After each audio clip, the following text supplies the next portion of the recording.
안녕하세요. 오늘은 요한복음에 대해서 살펴보도록 하겠습니다. 요한복음의 저자는 사도 요한입니다. 요한복음 21장 20절에 기록된 예수께서 사랑하시는 그 제자가 바로 요한복음을 기록한 사도 요한을 가리킵니다. 요한은 사도 바울 다음으로 신약성경에서 많은 책을 집필했고 총 5권의 책들을 기록했습니다. 그 책들은 바로 요한복음, 요한일서, 요한이서, 요한3서, 그리고 요한계시록입니다. 요한복음은 복음서에 속해 있고 마태복음, 마가복음, 그리고 누가복음 다음 마지막에 위치하고 있습니다. 공간복음서의 독자들은 크게 두 부류였습니다. 유대인 혹은 이방인이었습니다. 복음서의 마지막 책 요한복음의 청중들은 소아시아 성도들, 즉 이방인들과 그 주변에 살고 있던 유대인들이었던 것으로 보여집니다.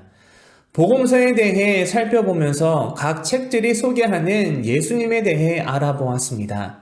마태복음은 예수님을 왕으로, 마가복음은 예수님을 종으로, 그리고 누가복음은 예수님을 인자로 소개하고 있습니다. 그렇다면 요한복음은 예수님을 어떠한 모습으로 소개하고 있을까요? 요한복음은 예수 그리스도를 하나님의 아들로 소개하고 있습니다.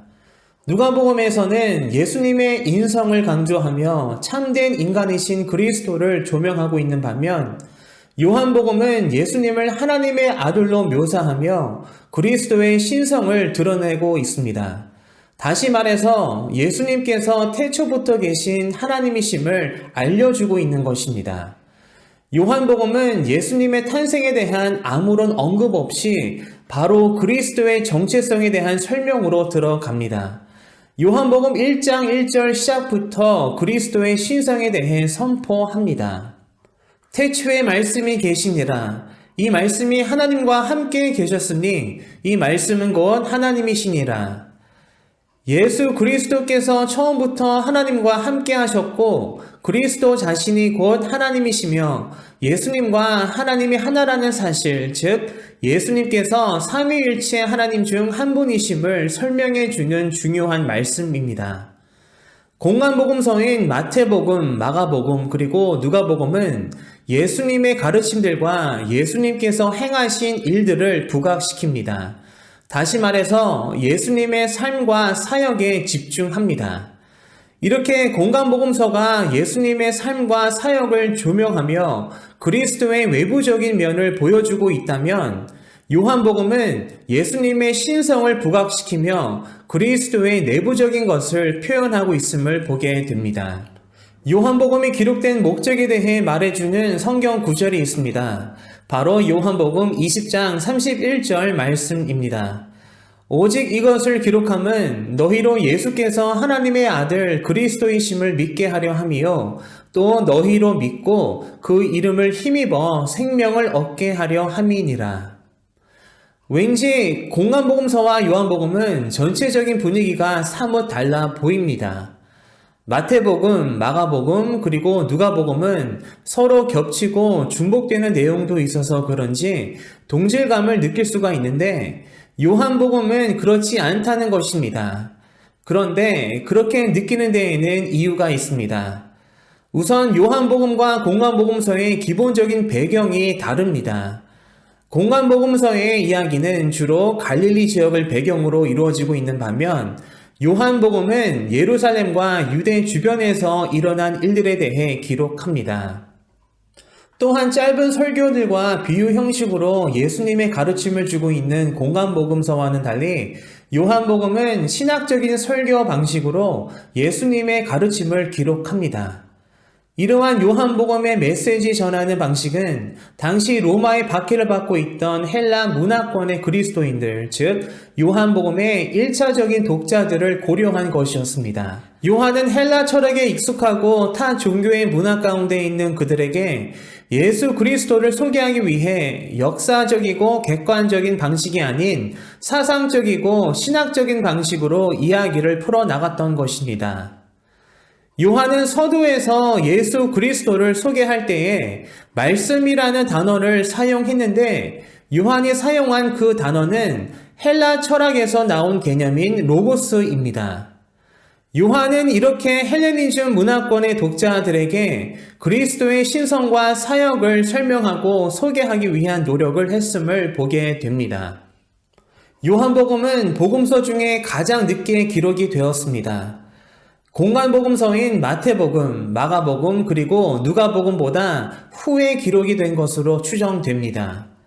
따라서 요한은 이미 공관복음서의 내용을 잘 알고 있었을 것이고 공관복음서의 기존 내용을 보완한 것으로 보여집니다. 다른 복음서에 빠져있는 여러 기적들, 가르침들, 그리고 사건들을 기록하고 있습니다.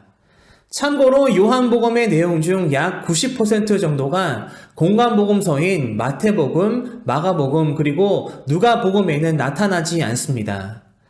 이렇게 요한복음은 기존의 복음서 대부분의 내용을 반복하여 기록하지 않고 생략하고 있습니다. 아마도 이러한 공관복음서와 요한복음과의 차이로 인해 복음서를 읽는 독자들로 하여금 이질감을 느끼게 하는 것 같습니다. 요한복음은 이렇게 공관복음서에는 없는 내용을 보충하고 보완하면서 요한복음에서 비중 있게 다루고 있는 예수 그리스도의 신적 정체성에 초점을 두고 그 주제를 설명하기 위해서 세심하게 선별된 예수님의 기적들과 가르침들을 기록하고 있습니다. 요한복음에서는 예수님이 누구이신지 7가지 표현들을 통해서 설명해 줍니다. 예수님께서는 자신이 누구인지, 즉 자신의 영적 정체성에 대해 7가지 선언을 통해 말씀하십니다. 나는 생명의 떡이다. 나는 세상의 빛이다. 나는 양의 문이다. 나는 선한 목자다. 나는 부활이요 생명이다. 나는 길이요 진리요 생명이다. 나는 참 포도나무이다. 요한복음은 예수 그리스도의 신성을 증명하기 위해, 즉 그리스도께서 참 하나님이심을 증언하기 위해서 예수님께서 일으키신 표적이라고 부르신 7가지 기적들을 소개하고 있습니다. 이 7가지 기적들 중 다른 복음서에는 들어있지 않는 사건들이 기록되어 있는데, 예를 들어 물로 포도주를 만드는 기적과 나사로를 살리시는 사건 등의 이야기가 요한복음에 추가로 소개되고 있습니다. 이렇게 요한복음은 예수님의 신성을 증명하기 위해서 예수님이 행하신 기적들에 큰 관심을 두며 많이 기록했습니다. 요한복음 이야기 속에서 등장하는 여러 인물들의 고백을 통해서도 예수님께서 하나님 또는 하나님의 아들 되심을 증명합니다. 예를 들어 세례 요한은 이 분이 하나님의 아들이라고 고백했습니다. 나다나엘은 당신은 하나님의 아들이라고 고백했으며 베드로는 주님은 하나님의 거룩한 아들이시라고 고백합니다. 이렇게 요한복음은 성육신하신 그리스도의 신성을 증명하며 그리스도께서 하나님의 아들 되심을 증언하고 있습니다. 요한복음은 하나됨에 대해서 강조를 하는 복음서입니다. 즉 하나님과 예수님 그리고 예수님과 제자들의 연합을 강조하는 내용이 많이 기록되어 있습니다. 요한복음 17장에서 하나님과 예수님과의 관계를 통해 하나님과 예수님이 하나를 이루고 연합함을 설명해 주고 있습니다. 요한복음 안에서 예수님께서는 하나님과 자신이 하나라는 것을 여러 차례 강조하십니다. 그리고 이러한 하나님과 예수님과의 연합은 예수님과 그분의 제자들과의 연합으로 이어지며 연결이 됩니다. 아버지여, 아버지께서 내 안에, 내가 아버지 안에 있는 것 같이 그들도 다 하나가 되어 우리 안에 있게 하사 세상으로 아버지께서 나를 보내신 것을 믿게 하옵소서. 요한복음은 성령을 강조합니다. 요한복음에서는 성령에 대한 가르침들이 여러 번 나옵니다.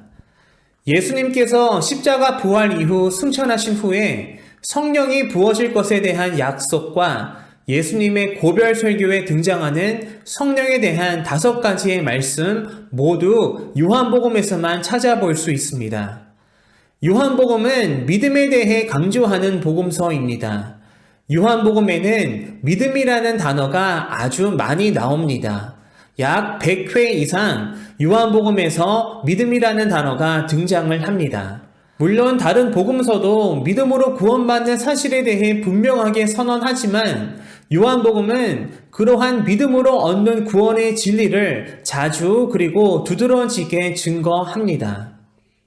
요한복음은 세상을 구원하시기 위해 참 인간이신 동시에 참 하나님, 즉 하나님의 아들로 이 땅에 오신 예수 그리스도를 믿게 하기 위해서 기록되었습니다.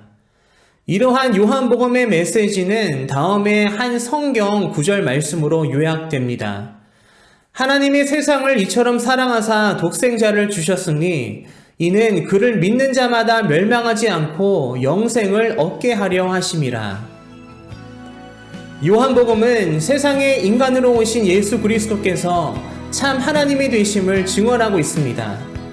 이렇게 참 인간이시며 참 하나님 되시는 예수님께서 십자가를 감당하실 수 있으셨고 우리는 그러한 주님의 희생과 사랑으로 구원을 얻게 되었습니다.